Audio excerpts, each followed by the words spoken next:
and welcome to the Contemporary American Theater Festival Unmuted series. In the segment that follows, you'll be meeting one of the playwrights from our repertory.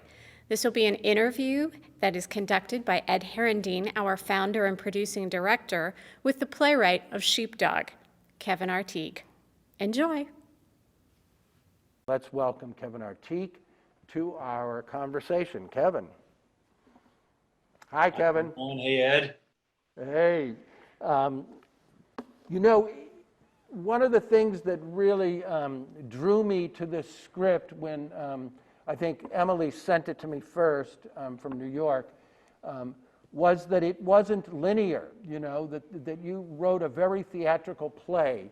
When I read this script the very first time, I felt very assured that this was a play that was meant to be done in the theater. This wasn't a made-for-TV script. It was a theatrical play with very important language, set up for us now that the audience and we have seen a little bit of a scene that comes not right at the beginning, to talk about the structure that you had in mind, because it's a pretty good example of how we go from direct address with Amina talking to us and then talking in a scene directly with Ryan. This happens throughout the play. Can you talk a little bit about what sort of inspired you or how you're writing this play in a less, say, realistic fashion, even though it's very real dialogue? Right. So I want to say thank you to Teresa, and first of all her brilliance and just the generosity of her spirit. It's been so great for me to dialogue with her about this play and specifically about this question. Teresa brought up Susan Laurie Parks, and Susan Laurie Parks talking about sort of the ideal marriage of form and content, and what that actually means in a play and how that relates to structure, how you think about structuring a play. So taking a step back for me, when I think about the word structure and what that means, I think about time, how we structure events and time in some order. So after a lot of rewriting and digging into the themes, I realized that, okay, so this play really hinges on footage, footage as evidence. It's going to be a mystery. So what would that marriage of form and content look like for Amina? Well, it might look like the play as a piece of footage. The play is something that she could manipulate and control. Time is something she stops, rewinds, fast forwards. And that was exciting to me because it was active, because it was something that both gave her conflicts that she had to work through and something ultimately that she could control. So that was a discovery for me when I sort of thought about the play in terms of an active piece of footage, to make the metaphor pretty literal. I really love that description, Kevin. Thank you, because it certainly makes the play very special and unique as a theatrical work. This play was recently done. You know, when we first met each other and came across it, you had just come off the world premiere production at South Coast Rep, and you were preparing for a production in Chicago, and then CATF was going to be the next stop. What does that journey mean to you? You had a first production, you were able to participate with the theater in Chicago, and then you were going to come here. What does those early productions mean to a writer? How do you value those early productions? Yeah. Well, they're all incredibly valuable, and with the benefit of hindsight, you see more clearly how each experience, with all its ups and downs and the roller coaster of a creative process, how it's pushing both the play forward and my understanding of the play forward. I don't, even to this point, I'm still discovering what I've made with Sheepdog. And some of that is a little bit of a deliberate, unconscious, I try to preserve essentially sort of an innocence about what I've made. That's not to say I don't feel morally, ethically responsible for what I'm putting on the page and the stage. I absolutely do. But as a creator, when I go to CATF, I'm doing it to discover and to learn and to see the play anew. So the more I can sort of distance myself from prior productions and come in with new eyes, it allows me, and in this case, I'll be working with the absolutely amazing Melissa Crespo, our director, in rediscovering this play. So to get back to your question, I think the world premiere is really just about getting the thing done, you know, just like I'm in it, I'm buried in rewrites, I'm getting notes from every direction, I'm flailing a little bit, but in I think, a healthy way.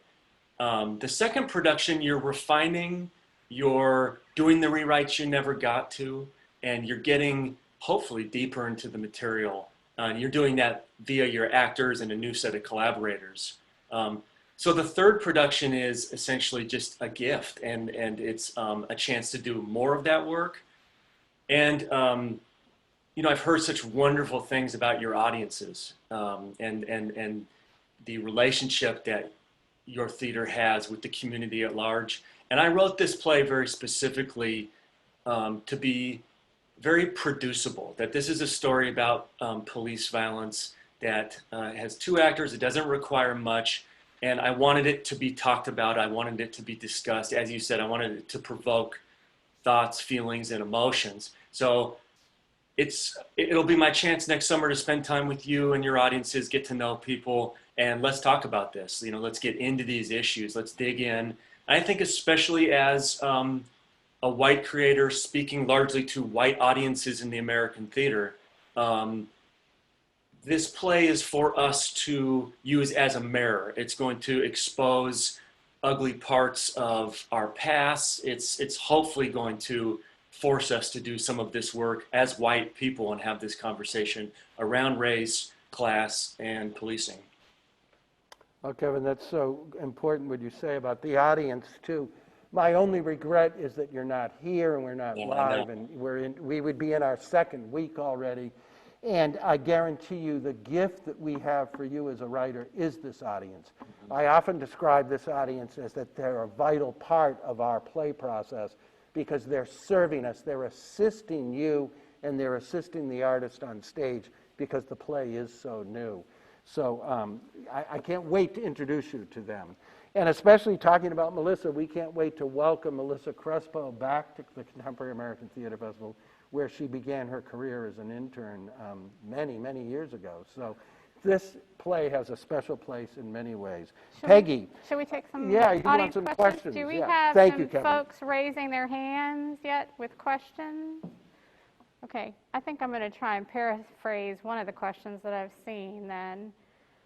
So Kevin, we have a question that was in the chat room, and I just wanted you to talk a little bit about the idea of writing this character of Ryan, who, even as you said in your interview, you want him to appear to be a good guy and have good intentions, but as you say, he sort of fails. And so what sort of prompted you to create this character, and why do you feel like it's important, as you said, for the audiences to see this kind of character on stage? Right.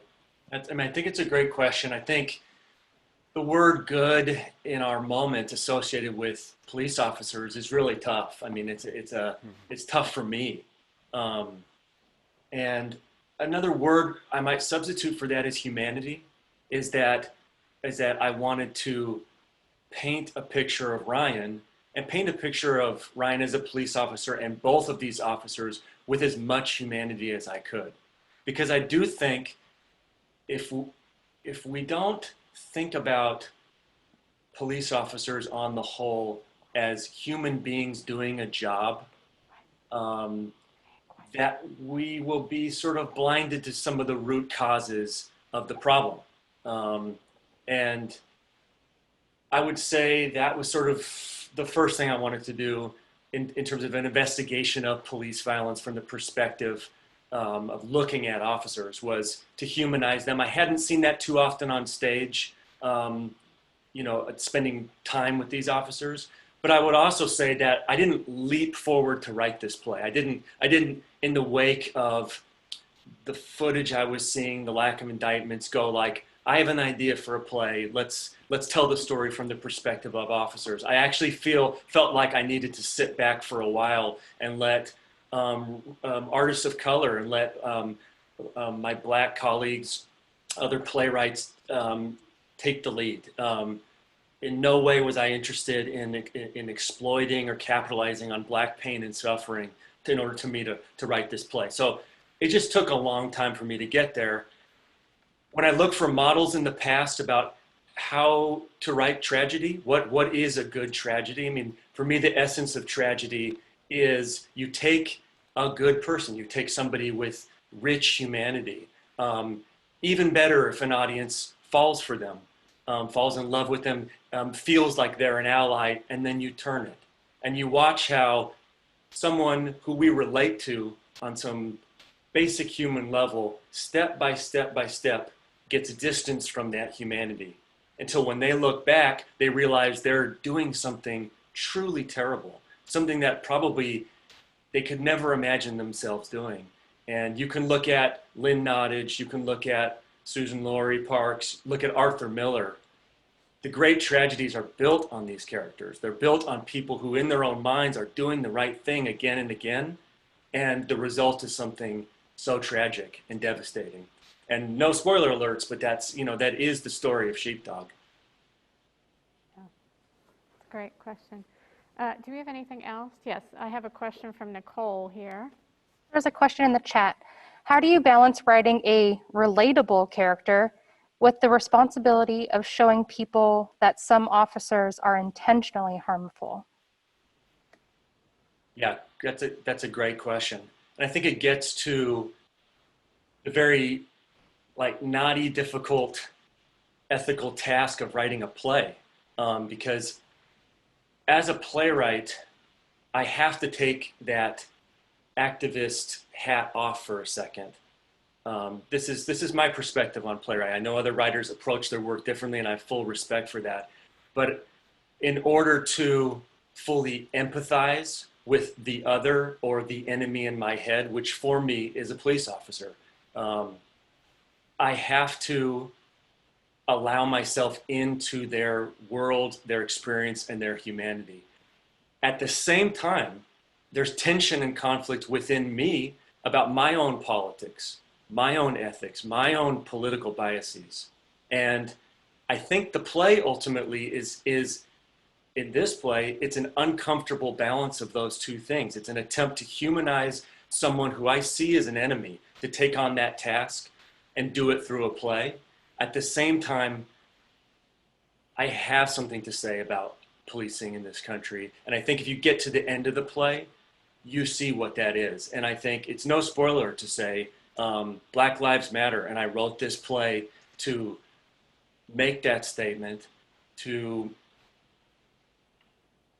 provoke a white audience into seeing all the ways in which our culture at large, but specifically the culture of policing, works to dehumanize Black and brown people to a point that makes it simply easier to kill them in those situations. Do we have any other questions? Do you want to, okay, so do you want to maybe go to the last question? Yeah. So, Kevin, I first of all, I want to applaud you for the courage to write this play. You wrote this play over a year ago, okay, when it first, maybe not quite a year, but when it premiered at South Coast. The world has only, the current events have happened after you wrote this play. They were going on before this, of course. So I'm interested in you, and I asked this question of Teresa, and we've been asking it of all the artists in these conversations. How is this national event, this tragedy that appeared to us with George Floyd and how has it changed you as a writer, as an artist, and also, as you want to say, as a human, as a man, as a white man who lives in New York most of the time? How has it affected your relationships? Any one of those areas, how are you changed by what's going on, sadly, in this world? Yeah. Well, I think, thinking about Sheepdog, I had spent so much time thinking about the issues of policing and possible solutions and the problems. So in a sense, you know, that work for me had been done. But what, on a very personal level, has been incredibly meaningful, at times really inspiring, at times confusing and enraging, is me being out on the streets and protesting and joining protests. And what can I do? I mean, I felt completely confused for a moment. I think because it felt like so much, you know, George Floyd's death felt like the intensity of it. Pushing through that to learn how to be an ally. You know, theater didn't matter. My play didn't matter. I wasn't thinking about that. I was just thinking about how, as a white person, I could contribute to the quest for justice, equity, and to make Black Lives Matter. I've now started to think about Sheepdog in that context. I mean, I sent Melissa a few messages saying, can you imagine if we were doing this play right now? I mean, what would that energy in the room be? How could we do this? And she said, we would do it. We would do it. We'd take a lot of breaks, and we would take care of the actress playing Amina. That would be sort of at the front of all of our attention. So my hope is, looking forward, that this moment creates real and lasting change. And I'll jump onto Teresa's optimistic, you know, leadership here and say, you know, let's say that's going to happen. I certainly have never seen in the last 3 years a consciousness around police violence. Conversations I'm having with friends and family about the abolition of police, where, you know, I don't have to bring this up as a possible solution. You know, casually people are coming in armed with those facts. That's astonishing to think where we were 3 months, that we are having conversations across the board about the abolition of police being a possible solution. It's incredible. Well, thank you, Kevin. Once again, we send you our good wishes. Keep writing, and keep taking those courageous risks that you have already demonstrated as a writer. We need writers who are bold, daring, and fearless, and those aren't just words.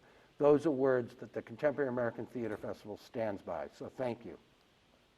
Thank you, Ed. Thanks, Kevin. Thanks so much, We're Peggy. so thrilled. Yeah, it was great to have you with us today. Yeah, so happy. We look forward. So excited for next summer. I can't wait. I know, we are too. And there's Melissa Crespo. Hi, Melissa. Thank you for being with us. Yeah. We'll see you next summer, too. Thanks, Kevin. Real quick, I just want to say thank you to everyone involved creating that the amazing scene. The actors were so good. I don't know if the actors are watching, but you guys kicked ass. That was amazing. To create that kind of intimacy and love over Zoom, you know, I don't know how you did it. So amazing. Hey, look, this crew we have is incredible. Yeah, I'm going to shout out to Trent Kugler and Michael McCallan, because there's some amazing editing in that. We have learned a lot. I still want to go back to live theater, Kevin, but we have learned a lot. Jesus. Okay? Yeah. Thank you. All right. Bye-bye, Thanks, man. Kevin. Bye. Take care.